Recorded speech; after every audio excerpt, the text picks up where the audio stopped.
Bienvenidos a El Mundo que se avecina, bloque extraordinario, transhumanismo, posthumanismo, humanismo integral, bioética, tecnologías emergentes, exponencialidad, ¿no? Estamos tratando todos estos temas tan actuales con la profesora Elena Postigo. ¿Qué tal, Elena? Muy bien, encantada de estar aquí. ¿Qué tal? Filósofa, doctora en bioética, estás dirigiendo el instituto en la Francisco de Vitoria sobre bioética, larga experiencia y trayectoria académica y divulgativa sobre estos temas, ¿no? El transhumanismo, que es el que nos centró la semana pasada, y el mejoramiento humano y todas las implicaciones bioéticas que va a tener esta visión de la ciencia y de la tecnología, ¿no? Pero la semana pasada me quedó pendiente preguntarte si desde el transhumanismo, igual que estáis haciendo desde el humanismo integral, humanismo cristiano, el personalismo, si desde el transhumanismo también se está intentando construir una ética o una bioética, ¿no? Desde esa cosmovisión que explicaste muy bien la semana pasada, y si crees que se está imponiendo en el relato de las bioéticas, cuando tú vas a congresos, a reuniones, y os reunís con ellos, y tenéis diálogo, ¿no? Bien, en realidad tengo que decir que no hay mucho diálogo entre transhumanistas y otras corrientes. Yo no creo que, sobre todo porque por una parte, por su parte, no hay realmente, o al menos en su momento, no la había un interés de diálogo. Tú invitaste en el congreso que citamos. Yo he invitado a congresos en mi universidad, que es una universidad católica, a que vinieran. Nick Bostrom no contestó, vino Anders Sandberg, no vino. Intervino online, al final no vino presencialmente, porque sí que es un hombre, él sí que es un hombre que está dispuesto a exponer su teoría, dispuesto a exponer, pero no dispuesto a escuchar. Yo esto desde el principio en Oxford, cuando conocí a los transhumanistas, vi cierta actitud, digamos, de superioridad intelectual. Sé que esto es un juicio de valor, pero el hecho de que sean profesores de Oxford les daba pues mucho peso, ¿no? Cualquiera les tose, ¿no? Por así decir, ¿no? Recuerdo que mi primer artículo sobre transhumanismo, crítico con el transhumanismo, es del 2009, lo publiqué en italiano, y supe años después que Nick Bostrom me había leído, porque un doctorando mío me dijo: Elena, te cita Nick Bostrom como crítica del transhumanismo. Nunca me lo dijo, nunca me escribió, nunca nada. Es decir, no hay realmente... Yo he intentado incluso traerles aquí, dialogar con ellos, así como con Savulescu, que no es transhumanista, sino es más de la tesis del mejoramiento humano, es un utilitarista libertario, ¿no? La biomejora, exacto. Es decir, no es tan radical. Incluso el mismo Savulescu, yo le he oído criticar. Savulescu fue el director de ética de la Universidad de Oxford durante muchos años, ¿no? Inicialmente yo creo que no había por su parte una intención de escuchar, de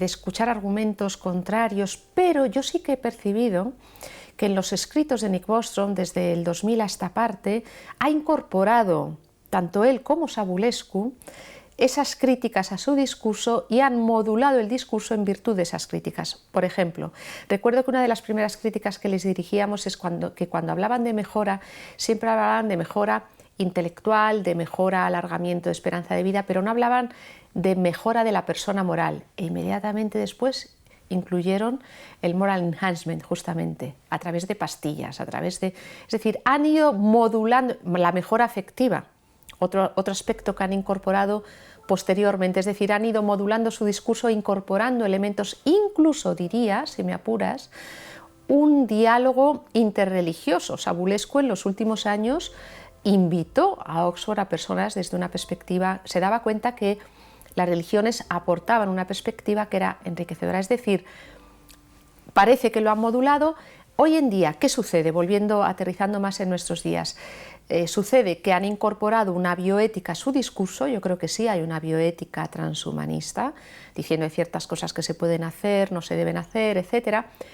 Por lo general es utilitarista, es decir, es una bioética que entiende qué es bueno aquello que es útil para el máximo número de personas, eso es el utilitarismo, sí, ¿no?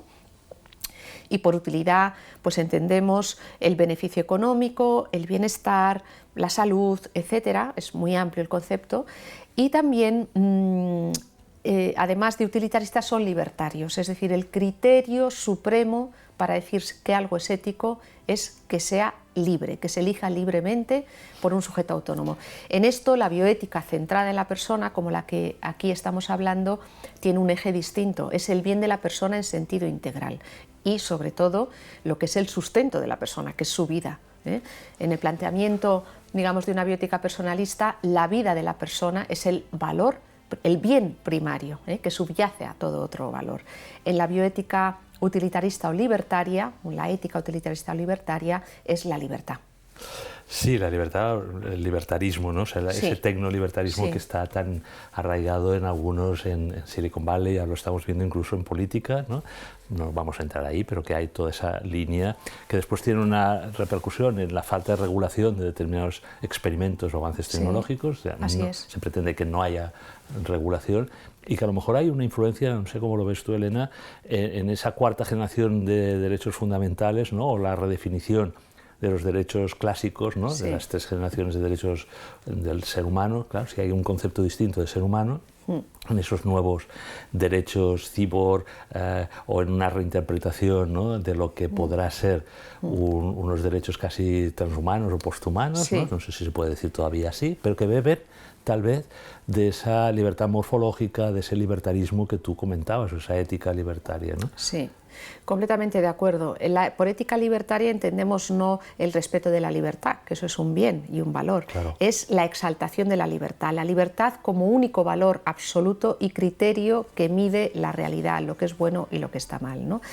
Estoy de acuerdo contigo en el desarrollo del derecho que se está produciendo en los últimos años, en la generación de nuevos derechos, ir a por nuevos derechos. Esta expresión me rechina muchísimo, ¿no? O sea, creo que se trata de aplicar el derecho a situaciones nuevas, no buscar nuevos derechos. Los neuroderechos, por ejemplo, ¿tú estarías más de acuerdo en incorporar, hacer una interpretación de los derechos fundamentales? Eso se debatió hace poco en Madrid, ¿no? Que había gente que decía, algunos expertos en derecho que decían, no, hay que hacer un nuevo apartado de la Constitución, ¿no? y que sea un derecho constitucional la defensa de la integridad cognitiva, etcétera. Y otros decían, tenemos suficientes elementos en el ordenamiento jurídico, los principios generales, ¿no? Como para el derecho a la intimidad, el derecho a tal, como para reconducir esos nuevos avances tecnológicos y no cambiar tanto la estructura del ordenamiento jurídico. ¿Tú hacia dónde te orientas? Hacia lo segundo. Por decirlo brevemente, este es un debate muy amplio que no podemos solventar en una charla como esta, como bien sabes, ¿no? Quizás para los telespectadores que nos estén viendo por neuroderechos entendemos el desarrollo de unos derechos ante las intervenciones del ser humano en el cerebro. Es decir, el poder intervenir en el cerebro y poner nanochips, poder hacer ciertas cosas, ha hecho surgir en algunos autores la necesidad de desarrollar nuevos derechos llamados neuroderechos. Yo tiendo más a pensar que deberíamos aplicar los derechos a situaciones nuevas, ¿no? Porque en realidad hablar del neuroderecho a la intimidad no es más que una especificación del derecho a la intimidad en un órgano particular que es el cerebro. Hablar de el neuroderecho contra sesgos o contra la discriminación no es más que una especificación del derecho contra la nanodiscriminación, ¿no? Es decir, o el derecho a la libertad mental, cognitiva, que no te interfieran, que no te manipulen, ¿no? Creo que en el fondo ya están ahí, pero bueno, no soy de la idea de incorporarlo como un derecho constitucional, sí quizá como un capítulo, subcapítulo.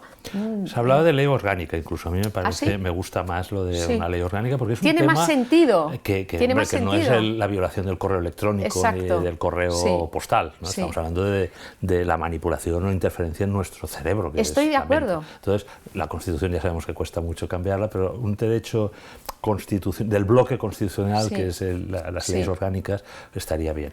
Permíteme que diga una cosa, igual que hay una ley de biomedicina, igual que hay una ley que regula, es decir, que regule estos aspectos bebiendo... En el bloque constitucional, que es el que después está abordando los derechos fundamentales. Mejoramiento humano. ¿No crees que nos han colado un gol desde la visión transhumanista o tecnoentusiasta, ¿no? Porque claro, ¿quién no quiere mejorar, ¿no? O sea, cuando hablan de mejoramiento, que en definitiva, como tú has explicado muy bien, están hablando en personas sanas. Después distinguimos en personas con discapacidad, de extensión de capacidades físicas, cognitivas, ahora comentábamos, de extensión, de expansión, ¿no? De lo que somos, de nuestra naturaleza, que en principio parece que suena bien, a todos nos suena bien, ¿no? Por eso cuelan el término mejoramiento humano, ¿no? ¿Tú crees que deberíamos dejar de utilizar el concepto que es el que utilizan ellos, ¿no? Y hablar más de otro concepto que sería, bueno, pues esto, no ampliar capacidades o... ¿Cómo lo ves esto? El término mejoramiento en principio no me gusta. Es verdad que es la traducción que se ha hecho de enhancement, ¿no? De potenciamiento, mejoramiento, aumento, potenciar. No me gusta porque entiendo que es reduccionista. El mejoramiento habla siempre de un mejorar o potenciar capacidades físicas o psíquicas, pero a la postre siempre materiales, ¿no? Pero el biomejoramiento es moral, ¿no? Bueno, pero en el fondo, no, ellos por biomejoramiento moral, en el fondo, a la postre es material. Se trata de pastillas para reducir la agresividad, es decir, aspectos en realidad musculares, bioquímicos. La depresión, No, o sea, a la postre todo biomejoramiento es siempre físico y el mejoramiento es físico y psíquico. La expresión me parece insuficiente porque creo que el ser humano debe no tanto hablar de una mejora en términos generales, sino todo ser humano quiere ser feliz, quiere ser mejor, quiere o debe tender a ser feliz. ¿A la plenitud, tal vez? Exacto, esa es la palabra que quería decir. Vale. Creo que para el ser humano lo más adecuado es hablar de su plenitud, de su desarrollo, del desarrollo pleno de la persona. Más que de perfeccionamiento del proyecto humano. Tampoco me gusta la expresión perfeccionamiento. Un seminario que sabes que participé en 2013 en Poblet, el título era ese, ¿no? En italiano, ¿no? Sí. La idea de perfeccionamiento del proyecto humano. Sí. ¿No estarías muy de acuerdo con esa visión? No, porque, a ver, el ser humano no es perfecto. El ser humano es siempre imperfecto. Pero el proyecto... Es vulnerable. ¿Por qué la humanidad? Porque aquí hay que distinguir entre el individuo, ¿verdad? Es que no es, el objetivo no es ser perfectos, es ser buenos, es llegar a la plenitud. Tienes artículos sobre el tema de felicidad y perfección, ¿no? Como contraponiendo a que no por ser un superdotado eres más feliz, ¿no? No, al revés a veces, ¿no? Ese es uno de los puntos que desde el principio me chocó, ¿no? Que el transhumanismo habla del mejoramiento humano como aquello que lleva necesariamente a la felicidad, y todos tenemos ejemplos de personas que son imperfectas, con discapacidad, que son más felices que personas perfectas que se suicidan. Es decir, la palabra perfección para el ser humano no encaja, porque el ser humano es vulnerable, imperfecto, sufre, padece, muere. Solo es perfecto Dios. Pero queremos alcanzar Queremos alcanzar, pero no la perfección. Cuando en sentido clásico los clásicos cristianos hablaban de la perfección, la misma Santa Teresa, camino de perfección, o hablaban más bien de la santidad, es decir, de llegar a ser como Dios en cierto modo, ¿no? Que es lo que quieren los transhumanistas, ¿no? Sí, seréis exactamente, como dioses, ¿no? Pero en términos vaciados de todo contenido espiritual. ¿No? Y eso es también, en una perspectiva cristiana, creo que es equivocado, porque puede llevar a cierto voluntarismo de querer ser perfectos. Hemos de tener en cuenta que la búsqueda de la perfección cristiana, católica, que es ese camino de santidad, ese acercamiento a Dios, cuenta con la gracia. Tú nunca vas a poder ser perfecto. Es Dios quien perfecciona de alguna manera, gracias a los hábitos morales de la persona, y desarrolla al máximo a la persona. Eso es lo que hace incompatible, ¿no? Ese transhumanismo cristiano que alguna vez hemos hablado, porque claro, no cuentan con la gracia, no, cuentan con la inteligencia artificial. Cuentan ¿no? con que la ciencia, con la libertad, con los hábitos, con la razón, con el esfuerzo humano, con la voluntad. Y aquí Dios desaparece de la ecuación, la gracia desaparece, y sobre todo ser conscientes de que el ser humano es limitado.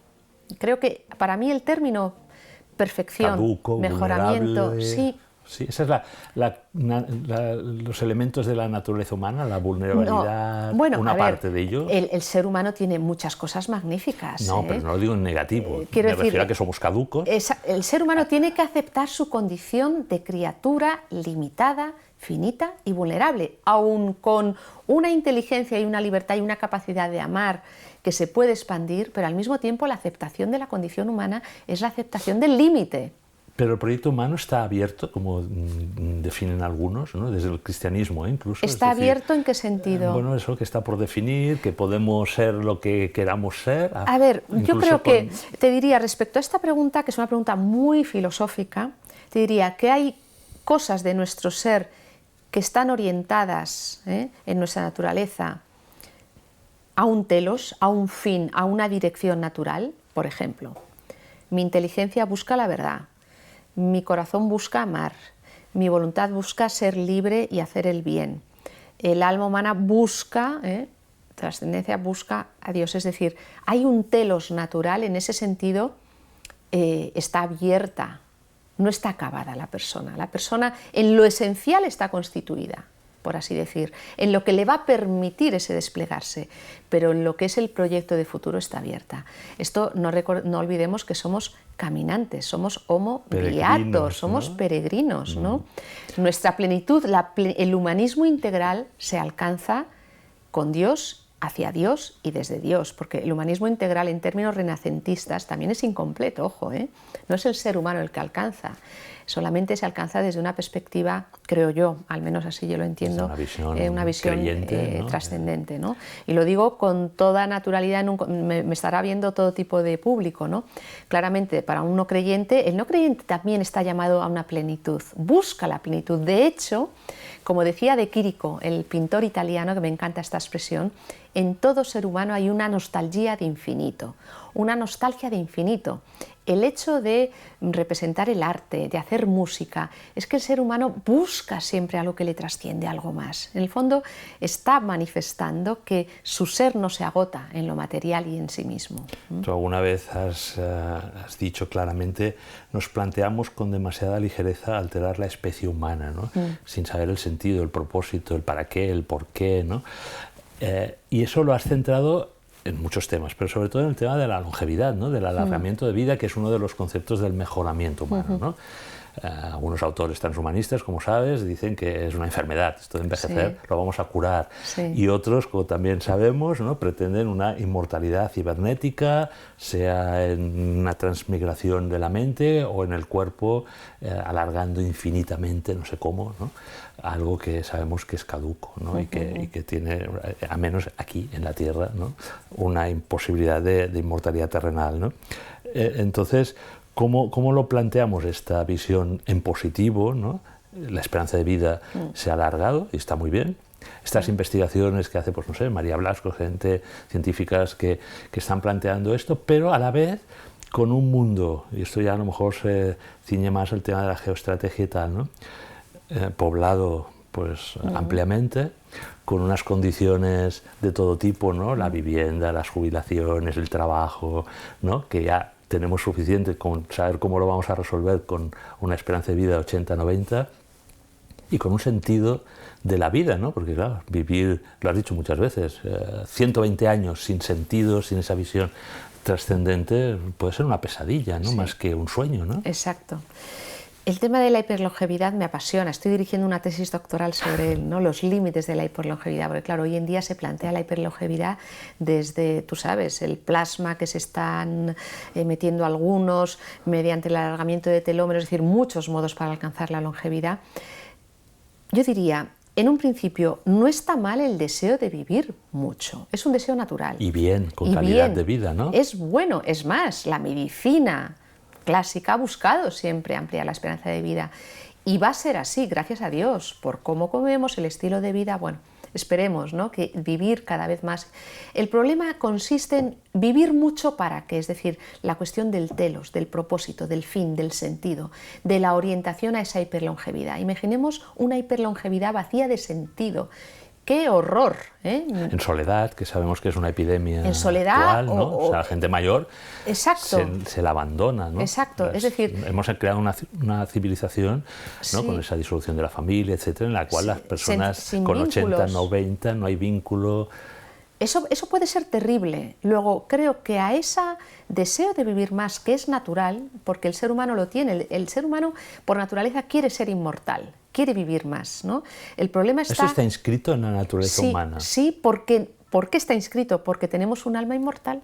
El ser humano tiene un espíritu... Que lo niegan estas visiones. Exacto, ellos lo niegan. Etcétera, ellas lo ¿no? niegan, hacen una interpretación, ¿no? Diciendo, quiero vivir indefinidamente, cuanto más mejor, la mente. Con la mente. O sea, ¿sustituyen el alma inmortal por la transmigración, como decíamos antes? Algunos de ellos sí. Algunos de ellos sí, no todos. En ese posthumanismo hay algunos que hablan, por ejemplo, Anders Sandberg de Oxford, habla de la transmigración sináptica de nuestra mente a un ordenador. Algún día, si eso fuera posible, que no es posible. Hoy ciencia ficción. Exacto. Pero el relato de inmortalidad, en algunos casos pseudo-religioso, va por ahí, ¿no? Exacto, va por ahí. Es un deseo natural, ha pasado desde el inicio de la humanidad, porque el ser humano tiene una parte de su ser que es inmortal, luego es normal. Hay otros que hablan de la criopreservación de los cuerpos, cosa que no es posible, resucitar y volver a... no reanimar, sino revivificar. Revivificar. ¿Eso sería posible, crees? A día de hoy no es posible. ¿Y sería bueno que... ahora, perdona, es un término un poco de ciencia ficción, Sí. Pero, ¿por qué no? O sea, claro, lo plantean muchos millonarios, ¿no? Que quieren algún día, ¿no?, revivificarse, ¿no?, cuando la ciencia les permita 50, 80 años, ¿no?, curar su enfermedad y resucitar, ¿no? Bueno, ese deseo natural de vivir indefinidamente y resucitar lo tenemos todos, creyentes y no creyentes, es decir, de querer tener una vida mejor. De perdurar. De perdurar, exacto, ¿no? Luego, no emito juicios de valor sobre las personas que piensan esto, creo que a día de hoy es una creencia, es decir, es una religión creer en eso, porque no hay evidencia científica que avale que es posible no ya resucitar un cuerpo humano o de animal, un organismo vivo complejo, sino un órgano, sino microorganismos. No se logra, no resucitamos un embrión muerto, resucitamos un embrión congelado vivo. ¿Y eso es revivificar? ¿O bueno, eso qué término utilizaríamos? Estaríamos una criogenización, es una criogenización no post-mortem, sino pre-mortem, claro. Y una descongelación, descriogenización, es decir, sacarlo del nitrógeno líquido, que muchos de ellos mueren, por cierto. Eso es una acción, el tema de los embriones congelados es un problema ético aparte. Pero eso no sería, ya hablo un poco de película ciencia ficción, ¿no? Lo que pretenden algunos de justo antes de morir, sabiendo que tienen una enfermedad terminal, congelarse. Sí, se está haciendo ya, de hecho se llama crioeutanasia, es decir, personas todavía vivas que con su permiso se las seda, se les introducen los líquidos de vitrificación y mueren como consecuencia de la introducción de dichos líquidos, es decir, se les causa la muerte. O sea, no como en el caso del embrión. No, el embrión no está muerto, el embrión se le congela vivo. ¿Pero que no pueden conseguir lo que se ha conseguido con el embrión? A día de hoy, repito, eso no es posible. ¿Podría ser posible de aquí a muchos años? Yo no lo sé, no tengo la bolita mágica. Puede ser, no es inverosímil ni...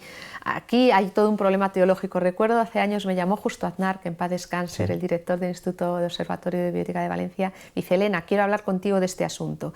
Si lográramos estaban haciendo la nota para el observatorio sobre esta cuestión, ¿no?, si era lícita o no la criopreservación. Recuerdo todavía en Salamanca esa conversación que duró muchísimo.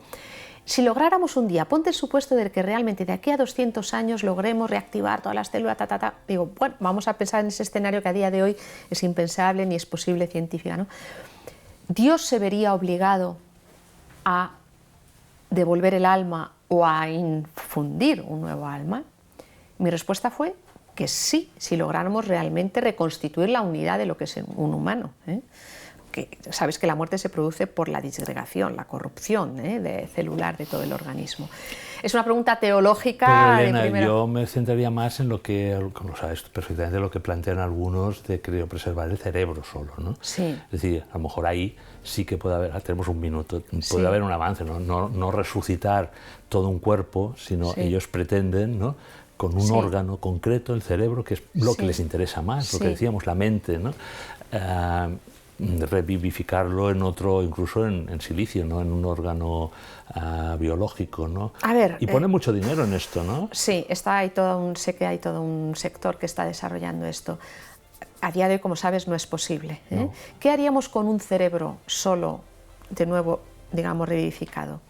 ¿Dónde lo metes? ¿Lo metes en un organismo humano? ¿Quién es ese ser nuevo? Que, por cierto, reconstituir toda la base neuronal es dificilísimo, no se ha hecho en animales en 40 años. Hice mi tesis doctoral sobre la muerte cerebral en el 2000 y las investigaciones sobre trasplante de cerebro en animales están todavía en pañales, o sea, mueren todos, es un auténtico desastre.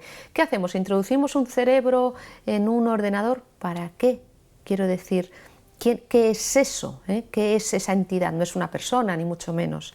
No, por eso algunos hablan de neoentes. O sea, exacto, bueno, hay como tu libro, ¿no? No, mi libro no, otro autor, ¿no? Perdón, Lukács, es verdad. Lukács, Miklos Lukács, ¿no? Neoentes, sí. ¿No? Es verdad que podemos generar todo tipo de entidades que nacen de partes del cuerpo humano. El problema es también la ética de la investigación para generar todo eso, que ahí se piensa muy poco, se piensa mucho en el fin y no se piensa en los medios, en lo que se hace para obtener eso, ¿no? No podemos agotarlo. Como ves, esto es inabordable, todos los temas que implica, ¿no? Pero... Bueno, mira, como se nos acaba el tiempo y tenemos mucho que hablar, incluso desde esta perspectiva del mejoramiento y tal, y de la hibridación, si te parece, la semana que viene podemos hablar de esa competición que parece que hay ahora entre inteligencia artificial, inteligencia humana natural, y de si algún día también alguien está investigando sobre una hibridación, ¿no? Para ese mejoramiento. Por tanto, sí. Lo dejamos aquí y te invito a la semana que viene, si Dios quiere. Muy bien, ahí estaré. Gracias.